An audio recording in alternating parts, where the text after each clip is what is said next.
Ever seen a comic that's borderline magical realm with art that's a bit lacking, yet still serviceable, but the overall writing and execution is very good? No?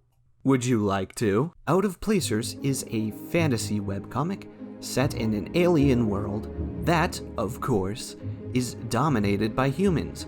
The tech level is vaguely around late medieval Europe, with all the medical practices that come with it.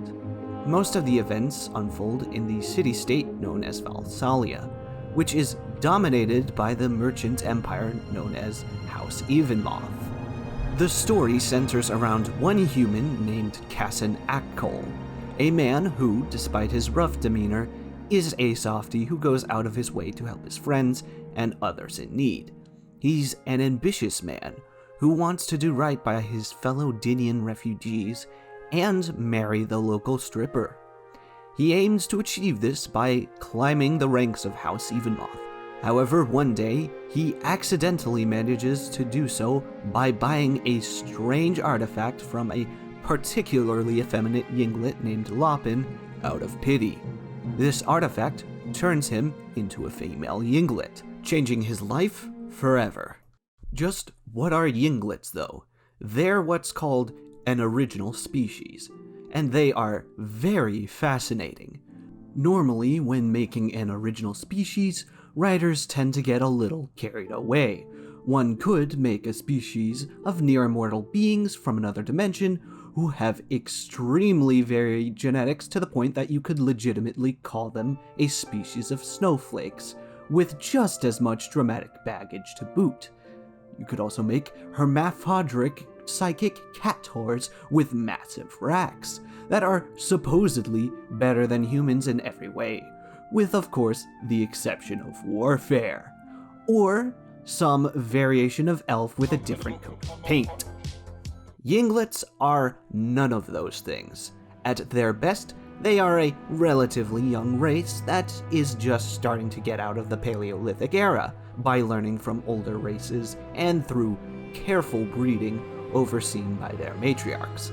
At their worst, they are short-lived talking vermin that barely contribute to society due to either having an incredibly small attention span or by being too mutated to be of use to their own society, let alone anyone else's, or by being constantly horny. You see, yinglet females are significantly more rare than males. They, however, do lay large clutches from a single breeding session. Naturally, this means they are highly respected by yinglet society and are taught directly by the matriarch, while the men are taught by the patriarchs, who are the best at what they do, be it having a basic grasp of mathematics, being able to hunt something bigger than a worm, being a half-decent chef, having a questionable understanding of agriculture, having the title of the best scavenger of a race that's synonymous with the term, and of course, being a goddamn spy master. Otherwise, the rank-and-file men who don't get to breed have to make do with their equivalent of femboys. Why is this important? In short, a good chunk of this comic is about exploring the experience of a human trapped in another creature's body. Despite being a trope that's used a lot in fiction, not too many authors take it as far as this one does. The most shining example of this was how the matriarch truly realized Cass was a human, by learning that her internal clock was still on a human sleep cycle. It's also about how humans interact with other species, which also include the ant-like Indril, the highly intelligent but not very dexterous Baxid, and whatever half-human creature Isther is. Not only is this shown through character interactions, but also by the third theme of this comic, the pursuit of knowledge. Aside from Cass, who is mainly concerned about figuring out how to be a yinglet and uncovering the mystery about the artifact that turned her into one, there are three other major knowledge seekers. There is Trademaster Veracroix, who is interested in the local Yinglet enclave. He seeks out knowledge in order to further his trade empire. Then there's House Evenmoth scientist Ran, who is straight up fascinated with just about anything that can advance his studies, no matter how gross people might think it is. He's fairly straightforward as a character, and is mostly there to facilitate more world building. Vizslit, however, has a more defined goal. She, as the matriarch, wants to learn more about humans in order to advance the Yinglet's tech tree to the next phase. However, that's not so simple. There are those who wish to cling to old Yinglet traditions, and then there is the average competency of the Enclave, which is questionable at best. Still, she's probably the sharpest, naturally born Yinglet. Only Cass has been able to match her in both wit and willpower. She also has the monumental task of overseeing the entire Enclave, along with training the other females to be potential matriarchs. Unfortunately, most of them are either horny, eccentric, or lippy. There are a lot of good characters in this comic. However, due to unforeseen technical difficulties, I'm at a loss for the ranking cards. So instead, I will be going over some of the supporting cast and their highlights. Elam, Cass's bestie, took on a pack of Yinglets after getting shanked.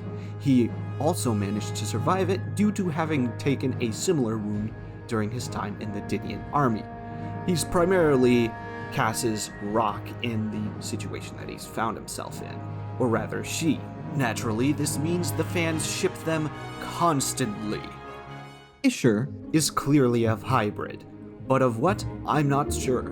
What I do know is that she is a precious cinnamon bun who, unfortunately, most people do find her intimidating. She also had a huge crush on Cass while he was still human. Yanit is an Indrel exile who has a fascination with humans.